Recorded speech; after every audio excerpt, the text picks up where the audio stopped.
Tuhan, bukalah bibirku, agar mulutku memberitakan kemuliaan-Mu. Ya Allah, ingatlah aku sesuai dengan anugerah-Mu. Tuhan, dengarkanlah aku sesuai dengan pertolongan-Mu yang penuh dengan kesetiaan. Kemuliaan bagi Bapa dan Anak dan Roh Kudus, seperti pada permulaan, sekarang dan dari kekal hingga kekal. Amin. Haleluya.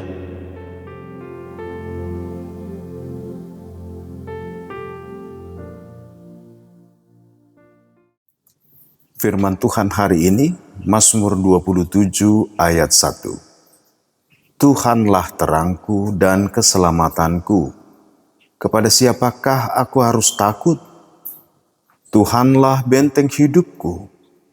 Terhadap siapakah aku harus gentar?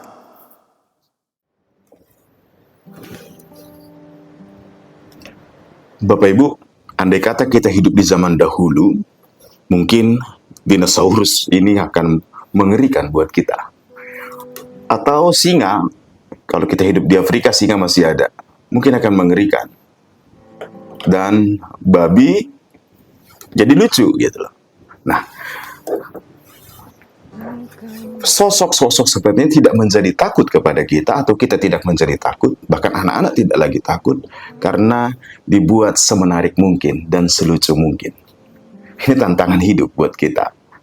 Mengapa? Bahwa jangan-jangan takut itu adalah masalah perspektif.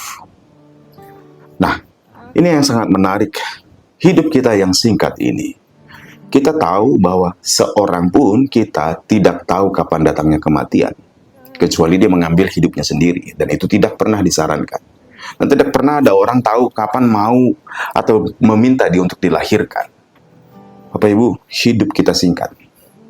Dan di dalam singkatnya kehidupan ini, apakah kita mau membuang waktu dengan atau dipermainkan dengan rasa takut?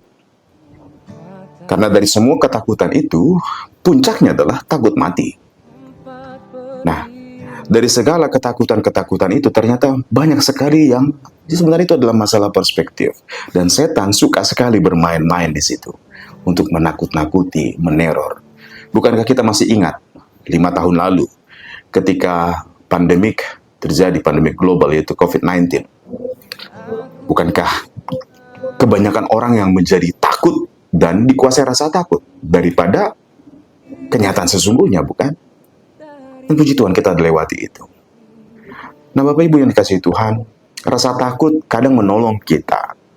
Takut dalam arti bukan takut seperti terancam atau takut seperti menjadi cemas dan benar-benar sedang diteror, bukan. Rasa takut justru akan menolong kita untuk lebih awas dan waspada.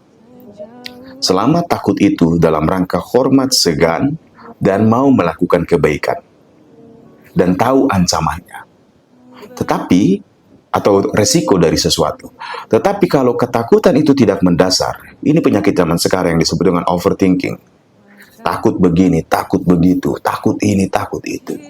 Dan ujung-ujungnya, takut mengatakan yang benar, karena nanti saya mati, saya tidak punya teman, takut begitu, takut begini, tidak enak begini, tidak enak begitu. Bapak Ibu cuma dikasih Tuhan, Daud menyanyikan lagu ini, dia menyaksikan betapa amannya dalam lindungan Tuhan. Ada suatu musuh yang secara spiritual ini bisa merusak kehidupan semua orang. Pekerjaan setan. Jangan kita pikir musuh spiritual itu adalah musuh yang gampang. Enggak. Mari kita ingat di Gerasa ketika Tuhan Yesus mendarat di sana, datang seorang yang dirasuki legion atau setan yang berlaksa-laksa puluhan ribu. Dan dia bisa membuat itu manusia. Seperti itu keadaannya. Bisa melepaskan belenggu, bisa tidak berpakaian, hidup di kuburan, dan hidupnya nggak punya arti, hancur. Tetapi banyak orang takut terhadap orang yang seperti itu. Lihatlah, persoalan spiritual bisa mempengaruhi fisik. Persoalan psikologi, mental kita, pikiran kita, sering juga bisa mempengaruhi tubuh ini. Dan itu yang disebut dengan penyakit psikosomatis. Apalagi jikalau ini berkaitan dengan tubuh. Sesungguhnya kehidupan kita, keutuhan hidup kita, mari pikirkan, bukankah kalau kita nggak tahu dan kita nggak minta dilahirkan dan kita nggak tahu kapan mati, hidup ini ternyata bukan milik kita. Lebih baik kita serahkan hidup kita kepada Tuhan, karena kita tahu justru di dalam Tuhanlah kita pahami tentang makna kehidupan sesungguhnya. Agenda Tuhan. Tuhan selamatkan kita, pilih kita. Tentu Dia punya rencana yang indah melalui hidup kita dan untuk kita.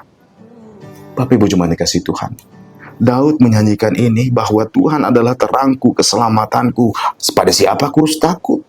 Dia adalah benteng hidupku. Ketika musuh terdekat sekalipun, dari keluarga terdekat, ternyata semua bisa gagal dan mengecewakan. Tetapi Tuhan kita adalah Allah yang setia. Lebih baik dalam kehidupan kita, percayakan hidup kita selalu pada Tuhan. Dia adalah benteng yang teguh dan setia, penolong kita, Bapa kita. Tuhan memberkati.